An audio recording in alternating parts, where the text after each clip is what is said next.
말씀으로 들어가겠습니다. 한 남자가 이혼을 한다고 하는데 이혼 사유가 한마디로 아내와 안 맞아도 너무 안 맞는다는 거예요. 결혼한 지 35년 됐는데 신혼생활 외에는 행복을 맛본 게 없다라는 거예요. 예를 하나 드는데 이런 예를 들어요. 자동차에 기름이 반이 나오면 남편은 아유 주유소 가야지 그래서 기름을 풀땡해야 만족이 되는데 아내는 그런 남편을 보면 뭘 벌써 하고 난리야. 다 쓰고 채우면 되지 뭐 때문에 지금서부터 아둥바둥이야. 꼭 그것 때문에 싸움이 된다라는 거예요. 그러면서 이 남편이 끔찍한 말을 합니다. 한 번은 아내와 3시간 동안 고속도로를 150km로 달리면서 이 핸들을 놓고 같이 죽어버릴까 이런 생각이 3시간 내내 자기 생각 속에서 떠나지 않았다. 아주 무시무시한 이야기를 합니다. 아내와 나는 너무너무 다릅니다. 35년 동안 적과의 동침이었습니다. 누구와의 동침? 혹시 그런 분들 계세요? 지금 나는 적과 동침하고 있다?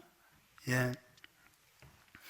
그럼 여러분들에게 질문하고 싶은 게 이런 거예요. 그럼 결혼이라는 것은 서로 비슷한 사람들끼리 만나서 결혼을 해야 되는 것입니까?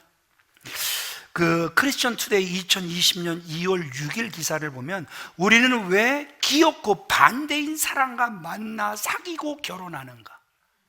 누구와 만나 사귀고 결혼하는가? 반대인 사람과 만나 사귀어 결혼하는가? 저와 아내를 생각해 봤어요. 달라도 너무 다른 거예요. 저는 잠이 없는데 아내는 8시간 이상 자야 된다 그래요. 웃어주세요. 저는 깔끔한데 아내는 깔끔하지 않아요. 아내를 깔아내리는 게 절대 아닙니다. 나중에 들어보시면 이해가 됩니다. 저는 예민한데 아내는 하나도 예민하지 않아요. 저는 꼼꼼해서 치약도 집에 들어가면 아이들이 아내가 이렇게 중간에서부터 짠 걸 저는 위에서부터 다시 짜내 팽팽하게 만들어 놓습니다. 늘 들어가면 다시 배꼽부터 짜여져 있습니다. 저는 꼼꼼한데 아내는 꼼꼼하지 않습니다. 예. 그런데 저는 코를 안 곤다고 생각을 했고 실제로 안 골았었어요. 언젠가 미국에서 TD를 이렇게 갔는데 제가 딱 들어가는 순간 어떤 집사님이 나중에 고백을 하더라고요. 꼭 산적 같은 사람이 들어와서 코 심하게 골 줄 알았고 그래서 자기들 잠 못 잘 줄 알았는데 세상에 너무너무 애기처럼 잘 자더래요. 그런데 어느 순간부터 저도 모르는 사이에 코를 골았나 봐요. 근데 제가 이게 인정이 안 될까요? 안 될까요? 안 되죠. 그래갖고 나 코 안 골아 그랬더니 아내가 녹음을 했어요. 그래갖고 들이미는데 코를 심하게 골더라고요. 그래갖고 아내한테 미안해 이렇게 코를 심하게 고는데 어떻게 잤어? 그랬더니 신경이 예민하지 않은 사람이 마음까지 너그럽더라고요. 당신이 살아있는 것 같아서 기분 좋았어. 차라리 덜 예민한 게 천사 같더라고요. 예, 결국 아내를 띄우려고 한 소리입니다. 예, 달라도 너무 다르단 말입니다. 여러분, 결혼은 서로 성격이 비슷한 사람들끼리 만나야 하는 것일까? 신경정신과 김병우 박사의 대답은 분명히 no 이렇게 대답을 합니다. 이혼은 성격차 때문이 아니라 상대를 이해하고 인정하는 능력이 부족하고 갈등을 조정하는 능력이 부족해서 생긴다는 거예요. 부부가 달라서 헤어지는 것이 아니라 똑같이 두 사람 다 갈등을 해결할 능력이 부족해서 이혼까지 돌입하게 된다는 게 김병우 박사의 이야기란 말입니다. 어떤 남편이 아내 사진을 계속 지갑 속에 이렇게 넣어갖고 다니는 거예요. 어느 날 아내가 남편 지갑을 보니까 자기 사진이 있는 거예요. 기분이 좋다, 되게 좋다? 기분이 좋다, 되게 좋다? 되게 좋다. 그래갖고 저녁 때 혀를 굴려가면서 콧소리를 내면서 여보 내가 그렇게 좋아? 이때 남편이 지혜로워서 그래 당신이 그렇게 좋지 너무너무 좋지 이랬으면 좋았을 텐데 왜?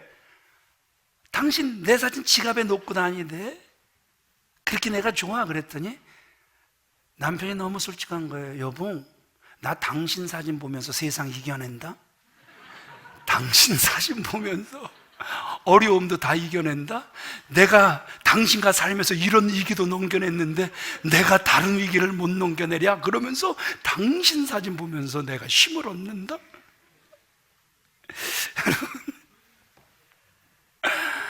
부부가 정말 여러분 웃고 있지만 막상 파고 들어가면 웃지 못할 일들이 얼마나 많은지 모른단 말입니다. 세계적으로 가장 많이 팔린 두 책이 있어요. 하나는 세뮤얼 헌팅턴의 문명의 충돌. 문명이 다르면 충돌할 수밖에 없다는 거예요. 그래서 아랍과 미국이 달라서, 회교와 기독교가 달라서, 언어가 다르고 문화가 다르고 생각이 달라서 충돌이 됐다는 거예요. 또 다른 책은 해럴드 밀러가 쓴 문명의 공존이에요. 아무리 달라도 사람들은 공통부모를 찾아서 같이 살아가는 방법을 모색하면서 문명은 반드시 공존해야 된다는 거예요. 자, 여러분들에게 또 질문하고 싶습니다. 어느 견해가 여러분들은 맞다고 생각합니까? 다르기에 나와 다른 사람들은 다 죽여야 평화로운 것입니까? 달라도 우리는 사랑할 수 있는 것입니까? 오늘 그 대답을 본문에 나오는 안디옥 교회를 통해서 우리가 찾을 수 있는 거예요. 안디옥 교회를 통해서 우리에게 너무나 값진 진리의 말씀을 전해주고 계시는 거예요. 우리 첫 번째 같이 읽어보도록 그렇게 하겠습니다. 시작. 인재 양성입니다. 1절도 같이 읽습니다. 시작. 안디옥 교회의 선지자들과 교사들이 있으니 곧 바나바와 니게르라 하는 시므온과 구레네 사람 루기오와 분봉왕 헤롯의 젖동생 마나엔과 및 사울이라. 자, 안디옥 교회에 선지자들과 교사들이 있으니 이러면서 5사람을 소개를 하고 있습니다. 2사람은 이미 너무 유명하죠. 바나바와 사울은 너무너무 유명합니다. 그래서 우리가 여기서 주목해야 될 사람은 나머지 3사람, 시므온, 루기오, 마나엔입니다. 이들은 분명 안디옥 교회 설립 초기에 그들의 이름은 나오지도 않습니다. 그런데 여기서 바나바 및 사울과 그들 3사람이 동등되게 소개되고 있는 모습을 우리에게 보여주고 있단 말입니다. 이것은 그만큼 이 3사람이 사울, 바나바의 버금가는 대열에 서 있음을 우리에게 보여주고 있다는 것이죠. 이 모습을 보면서 저와 여러분들이 느낄 수 있는 게 뭐냐 하면, 따라합시다. 안디옥 교회는 인물이 클 수 있는 교회였다. 많은 인물을 양성해내는 곳이 바로 안디옥 교회였음을 우리에게 보여주고 있단 말입니다. 생각해 보세요. 안디옥 교회가 지금 누구를 파송을 하는 거예요? 바나바와 사울을 파송하고 있단 말입니다. 어떻게 안디옥 교회가 그 교회의 가장 중요한 핵심 인물 같은 바나바와 사울 같은 사람을 선교사로 파송할 수 있었겠습니까? 이것은 주님의 일꾼, 인재들이 양성되는 그러한 곳이었기 때문에 가능했다는 것이죠. 여러분 생각해 보세요. 바나바와 사울이 선교사로 나가면서 만약에 목회할 만한 그러한 목회자가 없으면 여러분 굉장히 힘들지 않았겠습니까? 그러면 목회자의 양심상 나아갈 수 있었겠습니까? 오늘 안디옥 교회가 우리에게 보여주는 너무너무 귀한 모습은, 그 교회는 인재가 클 수 있는 그러한 교회였다라는 것이죠. 그러한 교회가 살아있는 교회인 줄 믿습니다. 주님을 위해 무엇을 해도 할 수 있는 교회인 줄 믿습니다. 이런 교회 되게 하소서. 교회의 진정한 자산은 외형의 건물이나 금융자산이 아니란 말입니다. 철저히 교회 안에선 인재가 커야 되는 거란 말입니다. 제가 신학교를 다니며 기억 속에 잊혀지지 않는 교수 2분이 계십니다. 한 분은 이의호 목사님이라고 수원에서 목회하시다가 은퇴하셨어요. 너무 참 말씀을 잘 가르치셨어요. 한 분은 반대로 이분이 말씀을 전하시면, 교수를 하시면 졸리어서 들을 수가 없을 정도로 그냥 책을 읽는 그러한 분이셨습니다. 그런데 이분의 목회는 굉장히 독특하셨어요. 그 개봉동에서 목회를 하셨고, 지금 개봉동에서 은퇴를 하셨고, 그 강성교회, 지금도 박유일 목사님이라고 그 백석교단에서는 굉장히 아주 유명한 그러한 분이세요. 그런데 일찍이 35년 전부터 이분은 인재가 커야 된다. 그래갖고 그렇게 크지 않은 교회에서 12억을 35년 전에 책정을 해서 12명을 세워서 1억씩 투자를 해줬어요. 그래서 그 중에 한 사람이 지금 그 교회 담임이 돼서 교회를 계속 세워가고 있고, 그 나머지 11명이 또 주 안에서 잘 성장해서 그 교회의 기둥 같은 역할을 해내는 이러한 모습을 지금도 보여주고 있단 말입니다. 비록 작고 풍성하지 못한 그러한 교회였지만 그 목사님은 교회는 인재들이 쑥쑥 자라나야 한다, 이게 목회 방침이었단 말입니다. 인재가 많은 교회가 진정으로 부유한 교회인 줄 믿으시면 아멘 하시기 바랍니다. 그런 교회가 미래가 있는 교회인 줄 믿으시면 아멘 하시기 바랍니다. 모세는 여호수아를 세웠어요. 그래서 여호수아가 세워지니까 이스라엘이 흔들리지 않고 가나안 정복사를 써나갔음을 우리는 너무나도 잘 알고 있습니다. 그런데 불행히도 여호수아는 다음 세대를 세우지 못했습니다. 그래서 사사시대가 펼쳐지고, 사사시대의 특징은 뭐지요? 자기 소견에 옳은 대로 행하였더라. 하나님의 말씀 중심이 아니라 항상 자기 생각 중심으로 움직여져 가는, 누가 없으니까 그 다음 세대 지도자가 세워지지 않으니까 그렇게 사사시대로 접어들었던 안타까운 모습을 우리는 보게 된다라는 것이죠. 그래서 이런 교회 되게 하소서. 교회는 철저하게 인재를 양성하는 교회가 되어져야 될 줄 믿으시면 아멘 하시기 바랍니다. 두 번째, 우리 같이 읽어보도록 그렇게 하겠습니다. 시작. 다양한 계층의 연합입니다.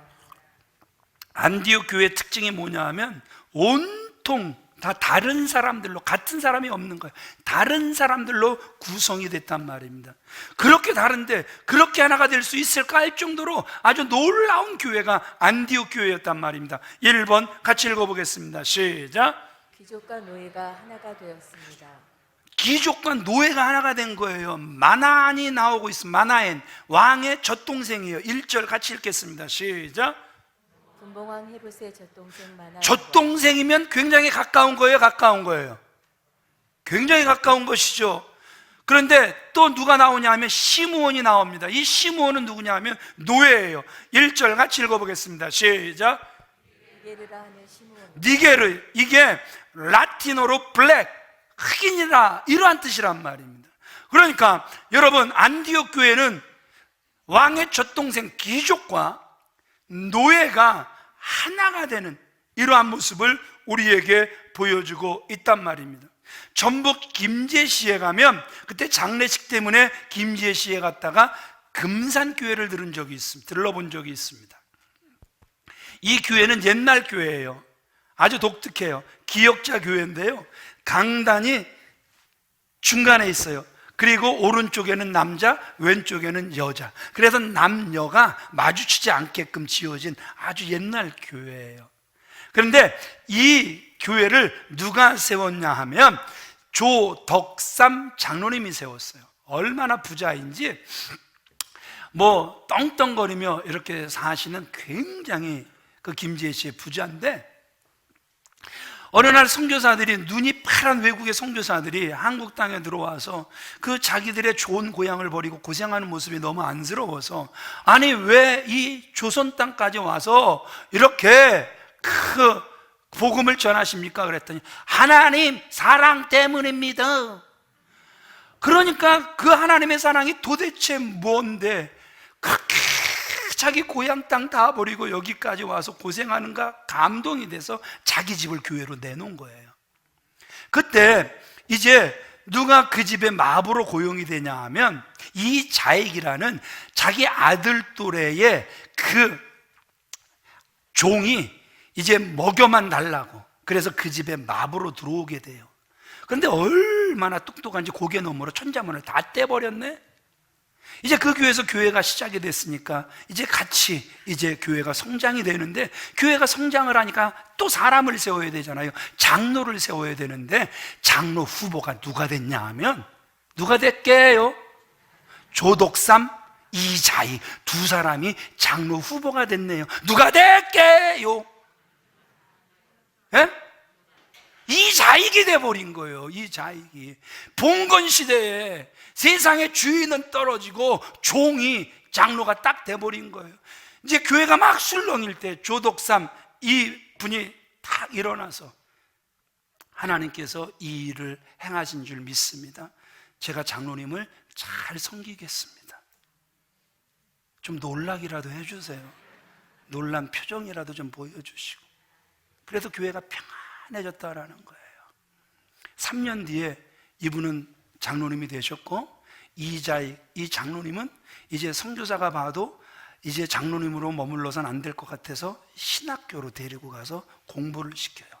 그래서 공부를 다 마치고 목사 안수를 딱 받았는데, 이제 조덕삼 이 장로님이 목사님 저희 교회 오셔서 목회해 주시죠. 아들 같은 사람인데 그분을 모셔다가 그렇게 목회를 하시도록 돕는 그러한 장로님이 되셨다라는 것이죠. 예, 성령께서 역사하시니까 초대교회는 이런 특징들이 유대 땅에만 일어난 것이 아니라 안디옥에도 일어났고 우리 이 나라 이 땅에서도 그런 일이 일어난 줄 믿으시면 아멘 하시기 바랍니다. 두 번째 같이 읽어보겠습니다. 시작. 유대인과 이방인이 하나가 되었습니다. 이 사울과 마나에는 유대인이에요. 아까 시므온은 니게르 흑인이에요. 바나바 사도행전 4장 36절 보면 구브로 사람이에요. 또 이 루기오 1절에 시작 소개가 구레네 사람 이렇게 이야기를 해요. 구레네 그러면 우리가 예수님의 십자가를 억지로 진 구레네 요셉, 이 구레네가 이렇게 또 나와요. 그럼 구레네는 어디냐 하면 지금의 아프리카 리비아의 수도 트라폴리 지방이에요. 그러니까 이방인이란 말이죠. 서로 피가 완전히 다른데 주 안에서 하나 되는 모습을 우리에게 보여주고 있다는 것이죠. 세 번째 같이 읽겠습니다. 시작. 흑인과 백인이 하나가 되었습니다. 예, 아까 말씀드렸죠. 시몬은 니게로 라틴어 흑인이란 말입니다. 또 흑인이, 그런데 그 흑인이 얼굴이 하얀 백인 교회에 들어와서 하나가 된 거란 말입니다. 네 번째 같이 읽겠습니다. 시작. 무식자와 유식자가 하나가 되었습니다. 예, 바울은 최고의 학문을 공부한 사람입니다. 그런데 시므온은 종이란 말입니다. 노예란 말입니다. 언스쿨, 배운 게 없단 말입니다. 그런데도 주 안에서 하나가 되는 모습을 우리에게 보여주고 있단 말입니다. 다섯 번째 같이 읽겠습니다. 시작. 부자와 가난한 사람이 하나가 되었습니다. 예, 마나에 누구라 그랬죠? 분봉왕 헤롯의 젖동생, 부자란 말입니다. 귀족이란 말입니다. 시므온은 종이요 노예이기 때문에 재산이 있을래야 있을 수 없단 말입니다. 무일푼으로 사는 종입니다. 그럼에도 불구하고 하나가 되더란 말입니다. 여섯 번째 같이 읽겠습니다. 시작. 신비주의적 믿음을 가진 이와 이성적인 믿음을 가진 이가 하나가 되었습니다. 예, 선지자 그럼 뭐예요? 하나님이 말씀하여 가라사대 하나님이 환상을 보여주셨노라. 신비한 것을 보는 사람이에요. 그런데 교사, 논리적이고 이성적인 분들한테 이게 안 통해요? 안 통해요? 이게 안 통하거든요. 그런데 성령 안에서 하나가 되는 모습을 우리에게 보여주고 있다는 것이죠. 이같이 같은 사람이 없는데, 하나도 없는데 모두가 주 안에서, 성령 안에서 하나가 되는 모습을 우리에게 보여주고 있단 말입니다. 교회가 건강하다라는 것은 바로 이러한 것을 두고 말하는 거란 말입니다. 신분과 계층, 심지어 인종이 다를지라도 화합할 수 있어야 한다라는 것이죠. 누구라도 쉽게 들어와서 어울릴 수 있는 곳이 교회가 되어져야 한다라는 것이죠. 아멘이십니까? 누구라도 쉽게, 신천지와 이단만 아니면 리더가 될 수 있어야 된단 말입니다. 우리 교회 그런 일이 있었잖아요. 예? 어떤 분이 오시자마자 얼마나 열심히 일을 하시고 전도도 얼마나 열심히 하시고, 그 전도대에서 오신 분이 목사님 저는 하나님을 잘 모릅니다. 그런데 저분의 삶을 보니까 하나님이 살아계신 것 같아서 저는 저분 때문에 예수 믿기 시작했습니다. 들어도 감동. 세상에 저런 분이 있어. 그래갖고 새가족 환영부장을 바로 세웠어요. 그랬더니 그분이 나중에 누구였어요? 신천지였어요. 어떻게 알았냐고요? 전화가 왔어요. 반월교회에서 전화가 왔는데요. 이은총 목사님이십니까? 예. 누구시죠? 저는 반월교회 목사님 아들입니다. 그런데 왜 전화를 하셨죠? 예, 혹시 교회에 누구 계십니까? 예, 있었는데 나갔어요. 아이고, 하나님의 은혜입니다. 사실은 그 사람들이 팀으로 들어와서 우리 교회를 다 무너뜨리고 나간 사람들입니다. 근데 우리 교회는 와갖고 버티지도 못하고 나갔잖아요. 우리 교회 참 대단한 교회입니다. 여러분들 서로 인사하세요. 대단한 교회 다니고 계십니다. 시작. 예, 신천지가 와서 찔러보지도 못하고 나가는 진짜 대단한 교회 지금 여러분들이 거하고 계시는 거란 말입니다. 여러분, 정말 교회는 누구라도 쉽게 교회의 지도자가 될 수 있어야 한단 말입니다. 다른 게 더 좋을 수 있습니다. 한 가지 꽃만 피어있는 꽃밭, 그래서 나는 유채꽃밭만 좋아, 뭐 그럴 수도 있겠지만, 그러나 대부분 그 튤립도 막 가지가지 색으로 어우러져 있을 때 얼마나 보기 좋습니까? 여러분, 오케스트라 보세요. 엄청나게 서로 다른 악기들이 모여 있을 때 오케스트라가 되는 거예요. 바이올린 하나만 갖고는 연주회 아니면 독주회 이렇게 돼버리는 거란 말입니다. 여러분, 부부는 달라도 성령 안에서 하나 될 수 있습니다. 아멘이십니까? 교인들은 서로 달라도 안두의 교회처럼 달라도 하나 될 수 있습니다. 민족이 달라도 서로 사랑할 수 있습니다. 피부 색깔이 달라도 서로 사랑할 수 있습니다. 종교가 달라도 우리는 주 안에서 얼마든지 사랑할 수 있습니다.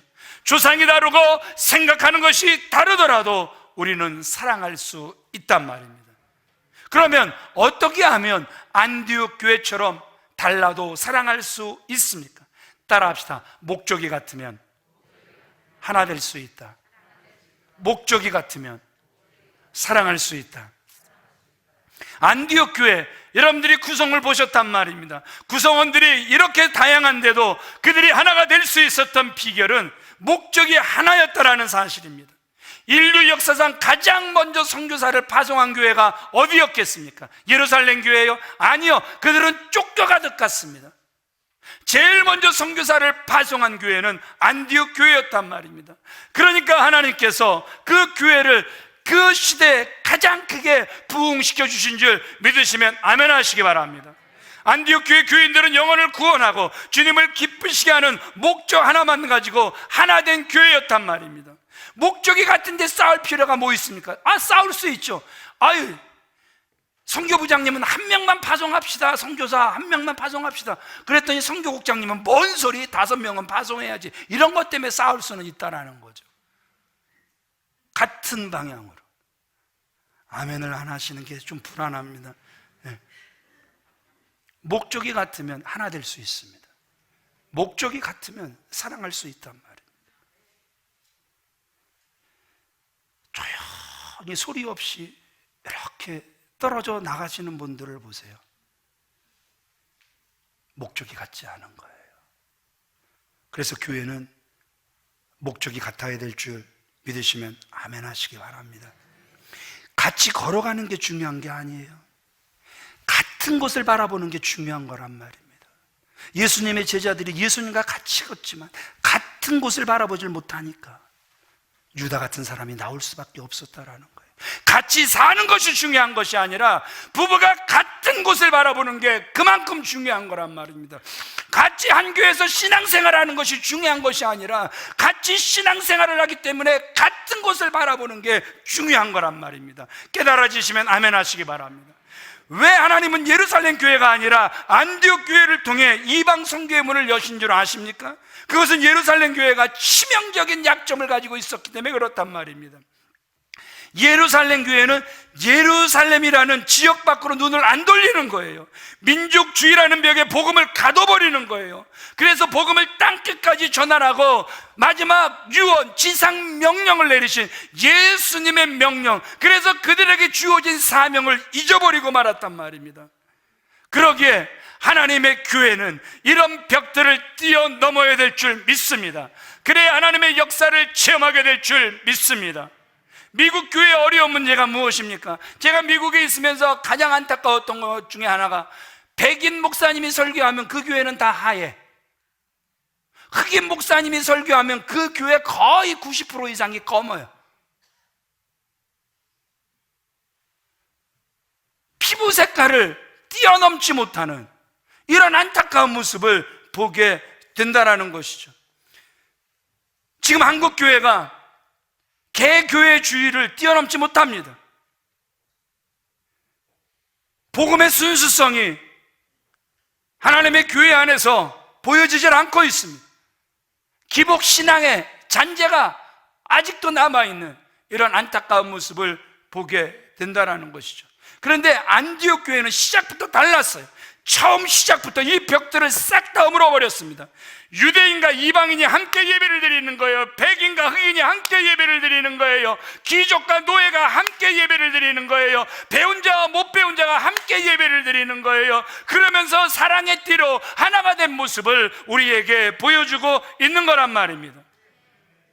무엇보다 안디옥 교회는 무슨 성공이나 큰 교회를 짓는 것이나 개인의 성공을 바라보고 모이는 것이 아니라 시작부터 선교로 시작을 하고 시작부터 구제로 시작하는 것을 볼 수 있단 말입니다. 그러니까 따라합시다. 처음서부터 교회를 세우신 하나님의 뜻대로 세워지더라. 그 쌍문동에 가면 그 원천교회가 있고 문강홍 목사님이 그 교회를 담임하고 계십니다. 이제 그 교회 부목사님이 얼마나 충성되이 그 잘 섬겼는지 교회에서 이런 분은 개척을 내보내야 됩니다. 그래서 개척을 내보내기로 결의를 하는데 하여튼 교회에 들어가는 모든 비용과 그래서 교회가 서기까지 그 목사님의 생활비 100%를 싹 다 담당하겠노라고 개척을 내보냅니다. 그런데 1년 뒤에 목사님이 전화를 한 거예요. 문강원 목사님에게. 목사님, 교회는 평안하지? 예, 평안합니다. 목사님 기뻐해 주세요. 교인이 20명이나 됐습니다. 문강원 목사님이 들을 땐 너무 우스운 초라한 숫자예요. 그런데 목사님 기뻐해 주십시오. 20명이 됐습니다. 이제 우리는 독립할 것입니다. 목사님, 이제 교회 지원금 안 보내주셔도 됩니다. 저희 생활비 안 보내주셔도 됩니다. 아니 20명 아직 어렵잖아. 그러지 마. 우리 타협하자. 50%로 줄일게. 그래서 겨우 타협을 했는데 한 달 뒤에 또 전화가 왔어요. 목사님, 아무래도 안 되겠습니다. 기도가 막힙니다. 하나님께서 다 끊으래요. 그래서 문 목사님이 결국 졌어요. 시작부터 하나님, 저희 교회는 선교하는 교회 되겠습니다. 하나님, 시작부터 우리 교회는 구제하는 교회가 되겠습니다. 그 교회를 하나님께서 복 주신 줄 믿습니다. 그래서 문강원 목사님이 간증한 거예요. 그 교회를 하나님께서 놀랍게 성장시켜 주셨다고. 사도행전 12장 25절 가서 보면 안디옥 교회가 헌금을 모아 예루살렘 모 교회를 돕는 모습을 봅니다. 자기들도 쫓겨나서 자기들도 가진 게 없는데 시작부터 구제하는 교회로, 시작부터 선교하는 교회로 세워진 모습을 우리에게 보여주고 있단 말입니다. 너무나 인상적이죠. 전주에 깡통교회라고 불리는 안디옥 교회 다 아시죠? 이동희 목사님 이제 은퇴를 하시고 수원에 사세요. 제가 이제 전화번호를 가지고 있는데 1983년, 그러니까 37년 전에 600만 원짜리 콘센트 건물을 전선해서 시작된 교회가 지금은 3,000명이 넘는 그러한 교회로 성장을 했어요. 많은 사람들이 아니 지금도 깡통교회에서 예배를 드리는데 어떻게 저 교회가 저렇게 성장할 수 있었을까? 다 궁금해했죠. 그래서 연구조사의 결과는 바로 선교에 있다. 그 이동희 목사님은 끝까지 선교하는 교회가 되자는 마음을 갖고 선교하고 싶은 마음을 견디지 못해 그 교회가 탄생했다고 할 만큼 목사님이 선교에 미친 목사님, 성도들이 선교에 미친 그러한 교회였단 말입니다. 감자탕 교회가 그래서 유명하죠. 교회가 건물도 정말 중요합니다. 교회를 아름답게 꾸미는 것도 정말 중요합니다. 그러나 알아야 합니다. 교회는 건물이 아니라 하나님의 자녀들이 모인 신앙 공동체임을 믿습니다. 지금 여러분들이 예배 드리시는데 불편함 없어요? 없어요? 없죠? 화장실 추워요? 안 춥죠? 계속 떼들이잖아요. 예. 좀 안타까운 건 장애가 있는 분들이 넘나들기에 턱이 있고 높고 이 휠체어가 마음껏 돌지 못하는 그러한 장소라, 그게 하나 저는 하나님 앞에, 그리고 성도님들에게 그게 제일 죄송해요. 제일 이 부분을 가장 신경 쓰고 싶었는데 그 부분이 잘 안 된 게 저는 너무너무 하나님 앞에 죄송해요. 그러나 그 외에 불편한 거 없어요? 없어요? 없죠? 좀 기름 냄새가 난다는 거, 나갈 때 이거 괜히 꺼갖고. 그래서 이제 그것도 이제 다 이제 대책을 세워놨으니까 걱정하지 마시고. 여러분, 교회를 짓자라는 말을 제가 들었어요. 목사는요, 바깥에 나가서 기가 살고 머리를 쳐들고 다니는 그 첫 번째 조건이 교회 건축하는 거예요. 근데 저는 교회 건축하자는 소리를 들었을 때 교회 건축, 이거 중요하지만 그거보다 더 중요한 거. 그럼 교회 건축하면 그러면 뭐 줄일 겁니까? 예? 교육비 줄여, 선교비 줄여, 구제비 줄여, 장학비 줄여, 줄여. 그래서 교회 지면 하나님이 기뻐하시겠습니까? 여러분 어떻게 생각하세요? 그렇게까지라도 교회가 지어져야 될까요? 아니죠. 그래서 그냥 리모델 조금 하고 그냥 이 교회 그대로 고수한 거예요. 잘했어요? 잘했어요? 말만 잘했대? 그러면 여러분들은 선교하고 구제하고 장학하고 다음 세대를 세워가는 일에 여러분들의 힘을 쏟아부어 주셔야 주님의 교회가 맞죠. 신방이 좀 연기가 되긴 했지만 우리가 신방 헌금은 다 어디로 나가요? 장학 헌금으로 나가죠. 그런데 여기에 인색하면 돼요? 안 돼요? 내가 한 사람은 못 줘도 한 사람을 장학금을 줄 수 있도록 녹아지는 거잖아요, 그 속에. 여러분 주일마다 여러분 여기에 연석 금식기도 순서 다음 주 정경진 집사님, 정남호 집사님, 정무홍 집사님, 정양목 집사님, 정용태 집사님, 정은주 집사님, 정은혜 집사님 7분이 금식 담당이에요. 이분들은 금식해야 돼요? 해야 돼요? 금식을 하면 금식 헌금을 얼마씩 내야 돼요? 밥 한 끼 4,000원씩 드려야 돼요? 드려야 돼요? 그러면 이게 다 어디로 가는 거예요? 행복마켓으로 가는 거예요. 그래서 물품을 사고, 그래서 이 동네에 어려운 분들이 전혀 부끄럽지 않게 우리가 동사무소에 티켓을 갖다 드리잖아요. 예, 그럼 동사무소에서 그 티켓을 나눠드리잖아요.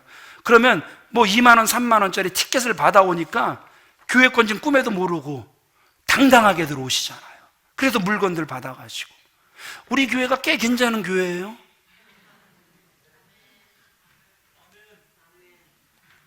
아멘을 해주셔야 제가 설교를 이어가죠. 우리 교회가 꽤 괜찮은 교회예요.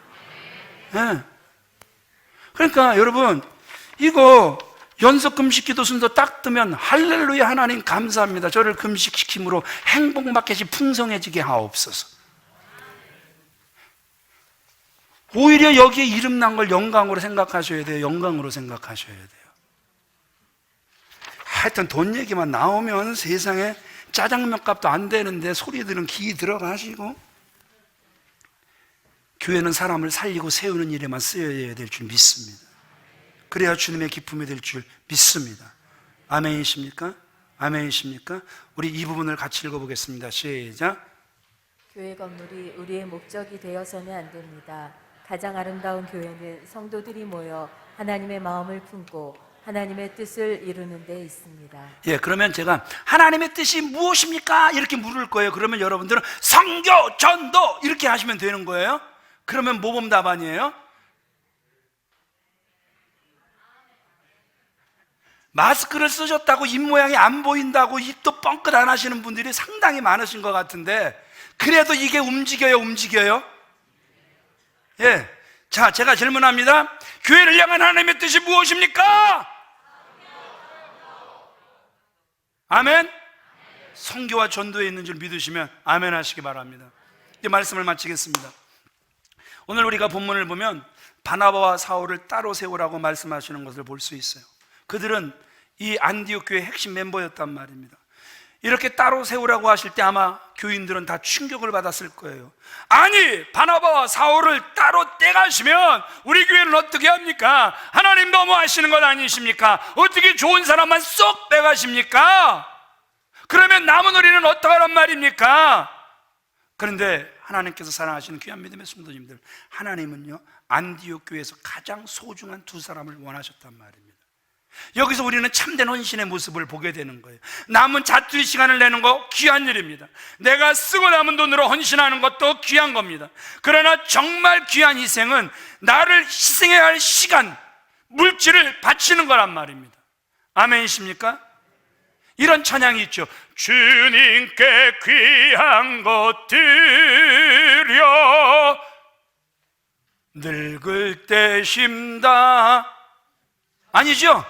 젊을 때 심다라. 알기는 다 잘 알아. 그런데 젊을 때는 나를 위해서 살겠다라는 거예요. 여러분, 이 시간을 비우면 몇십만 원, 몇백만 원 손해날 것 알면서 하나님께 그 시간을 드려본 적이 있습니까? 하나님은 그 헌신을 원하시는 거예요. 이번에도 인도에서 선교사님이 그런 얘기를 해요. 삼성에 다니시는 분이 그 육아휴직 내고 6개월 동안 그 DTS 받으러 나왔대요. 돌아가시면 자리 남아 있을 것 같아요? 선교사님이 물었더니 아유, 가면 자리 없겠죠. 그래도 젊을 때 하나님께 시간을 한번 드려보고 싶습니다. 그래서 그 6개월을 거기에 나왔다라는 거예요. 얼마나 감동이었는지 몰라요. 은퇴하고 난 다음에 헌신해 보시겠습니까? 전에도 말씀드렸죠. 케냐에 갔더니 안수 집사님, 할렐루야 교회 안수 집사님이 지금까지 지내온 거 크신 은혜였고 이제 남은 생에 그 은혜를 갖겠습니다. 배관을 배워서 남은 생에 건축하는 데는 다 따라다니면서 무보수로 배관을 스스로 하시는, 이번에 인도 갔더니 65세 노동청에서 근무하셨던 여자분이, 인도는요 여자분들이 살 데가 못 됩니다. 거기다가 세계에서 먼지가 가장 많다. 제가 콧구멍이 다 시커매지고요, 가래가 다 시커매지고요. 여러분, 진짜 사람 살 곳 못 됩니다. 그런데 65년 내내 하나님의 은혜로 내가 지금까지 살았는데 이제 남은 생에는 이 선교지에서 하나님께 쓰임받고 싶습니다. 그래서 가장 환경이 열악한 인도로 그분이 왔어요. 한 50대 후반에서 60대 이제 거의 됐을까 하는 그 여자분이 워싱턴에서 오셨어요. 왜 오셨습니까? 지금까지 주님 은혜로 살았는데 남은 생에 그 은혜를 갚으면서 살아야 되지 않겠습니까? 그래서 그 먼지 투성이의 나라로, 그 여자들이 살기 위험하다는 그 나라로 그분들이 오신 거예요. 정말 은퇴하고 난 다음에 헌신하는 것도 귀하단 말입니다. 그러나 젊은 날에 하나님께 헌신하는 것 정말 귀한 일인 줄 믿으시면 아멘 하시기 바랍니다. 대학 4년 고스란히 졸업하는 것 그렇게 중요하지 않아요. 대학 5년 6년 다닌다고 생각하고 한 1년 정도 휴학계를 내고 선교지에 가서 하나님의 마음을 품어보는 거란 말입니다. 단기 선교만 하지 말고 3개월 6개월 선교지에 가서 헌신해 보는 거란 말입니다. 오지에 가서 선교해 보는 거란 말입니다. 대학을 졸업하고 직장 들어가기 전에 한번 그렇게 해보는 거란 말입니다. 요번에도 아내하고 의논을 했어요. 여보, 총명이 데리고 갑시다. 비행기 값 그건 내가 어떻게든지 하고 당신은 총명이 경비 100만 원 이거 만들어서 우리 총명이 꼭 데리고 갑시다. 데리고 간 이유는 다른 데 있는 거 아니에요. 결정은 저 아이가 하겠지만 그 젊을 때 그 모습을 보면서 헌신의 동기가 되기를 원하는 그 간절한 마음이, 물론 제가 아무리 강조한다고 뭐 제 마음대로 되는 자식들은 없잖아요. 하나님 애 가실 거지만 그 모습을 꼭 한번 보여주고 싶어서 가장 열악한 환경이지만 이번에 또 한번 그 아들을 데려가 본 거란 말입니다. 안디옥 교회가 그 교회의 가장 소중한 사람 바나바와 사울을 하나님께 드렸을 때 하나님은 안디옥 교회를 통해 세계 선교의 문을 여신 줄 믿으시면 아멘 하시기 바랍니다. 이 말은 다른 말로 하나님의 뜻을 그 교회를 통해서 이루셨다라는 거예요. 교회의 복은 하나님의 뜻이 이루어지는 것인 줄 믿으시면 아멘 하시기 바랍니다. 저는 여러분에게 선교사로 헌신하라 이런 얘기를 하려는 것이 아니에요. 그러나 여러분에게 가장 소중한 것을 주님께 드리는 마음으로 우리가 선교하고 구제하는 일에 한 마음이 된다면 그것이 참된 선교의 열매를 맺을 수 있다는 것이죠. 말씀을 마치겠습니다. 한 소녀가 집에 돌아와서 엄마한테, 엄마! 나 오늘 하지도 않은 일 때문에 선생님한테 매 맞았어. 기분 나빠 죽겠어. 엄마가 그 말을 듣고 뚜껑이 열렸어. 뭐라고 하지도 않은 일 때문에 네가 매를 맞았다고? 내가 내일 가서 그놈의 선생님 두고 봐. 그런데 네가 하지 않은 일이 뭔데 매 맞았어? 그랬더니